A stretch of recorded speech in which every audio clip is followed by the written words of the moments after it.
ಪ್ರತಿಯೊಬ್ಬರ ಮನೆಯಲ್ಲಿ ಗರುಡ ಗಂಟೆ ಇರುತ್ತದೆ.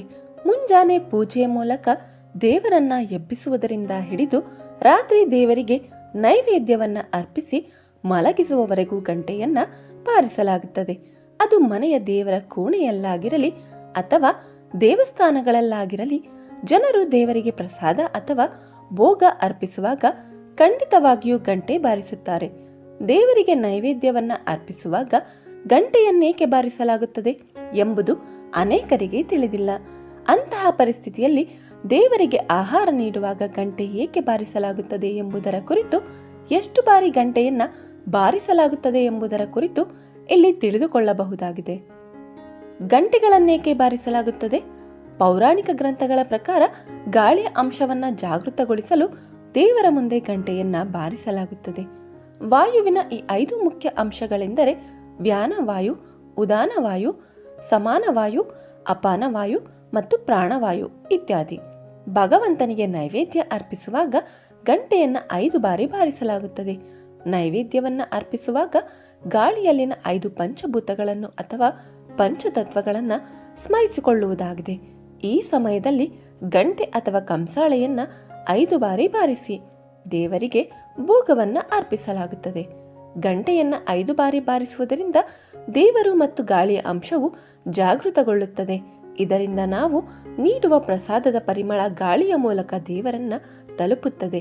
ಇದರೊಂದಿಗೆ ಸರಿಯಾದ ಸಂಖ್ಯೆಯಲ್ಲಿ ಗಂಟೆಗಳನ್ನು ಬಾರಿಸುವ ಮೂಲಕ ನೀವು ಸರ್ವೋಚ್ಚ ಅಂಶಕ್ಕೆ ಹತ್ತಿರವಾಗುತ್ತೀರಿ. ಇದು ನಿಮ್ಮ ಮಾನಸಿಕ ಶಾಂತಿಗೆ ಸಹ ಬಹಳ ಮುಖ್ಯವಾಗಿದೆ. 2. ಗಂಟೆ ಬಾರಿಸುವುದರ ದೈಹಿಕ ಪ್ರಯೋಜನಗಳಿವು.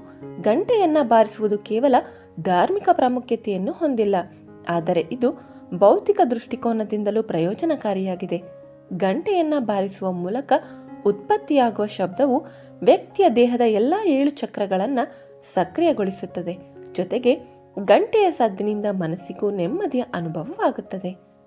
ಈ ಶಬ್ದವು ದೇಹದೊಳಗಿನ ಎಲ್ಲ ನಕಾರಾತ್ಮಕ ಆಲೋಚನೆಗಳು ಮತ್ತು ದುಷ್ಟಶಕ್ತಿಗಳನ್ನು ತೆಗೆದುಹಾಕಲು ಕೆಲಸ ಮಾಡುತ್ತದೆ.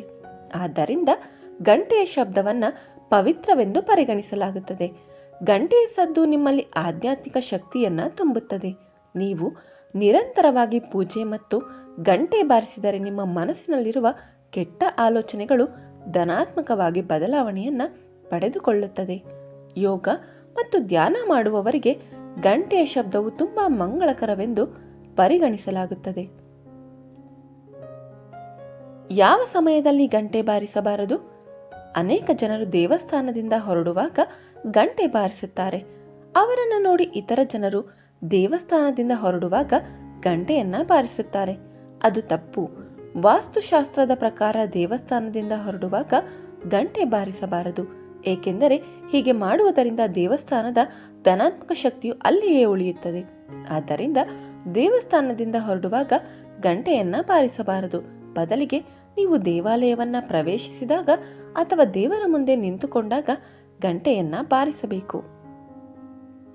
ಗಾಳಿಯಲ್ಲಿನ ಪಂಚಭೂತಗಳನ್ನು ಸಕ್ರಿಯಗೊಳಿಸಿ ಅದರ ಮೂಲಕ ದೇವರಿಗೆ ನೈವೇದ್ಯವನ್ನ ತಲುಪಿಸುವುದಕ್ಕಾಗಿ ಈ ಸಮಯದಲ್ಲಿ ಗಂಟೆಯನ್ನ ಬಾರಿಸಲಾಗುತ್ತದೆ. ದೇವರಿಗೆ ಗಂಟೆಯನ್ನ ಬಾರಿಸುವುದರಿಂದ ಕೇವಲ ಆಧ್ಯಾತ್ಮಿಕ ಪ್ರಯೋಜನವಲ್ಲದೆ ದೈಹಿಕ ಪ್ರಯೋಜನವನ್ನು ಕೂಡ ಪಡೆಯಬಹುದಾಗಿದೆ. ಈ ಮಾಹಿತಿ ನಿಮಗೆ ಇಷ್ಟವಾದರೆ ದಯವಿಟ್ಟು ಲೈಕ್ ಅಂಡ್ ಶೇರ್ ಮಾಡಿ. ಇನ್ನೂ ಹೆಚ್ಚಿನ ಇಂಟ್ರೆಸ್ಟಿಂಗ್ ಮಾಹಿತಿಗಾಗಿ ನಮ್ಮ ಚಾನಲನ್ನು ಸಬ್ಸ್ಕ್ರೈಬ್ ಮಾಡೋದನ್ನು ಮರಿಬೇಡಿ. ಕೇಳಿದ್ದಕ್ಕಾಗಿ ಧನ್ಯವಾದಗಳು.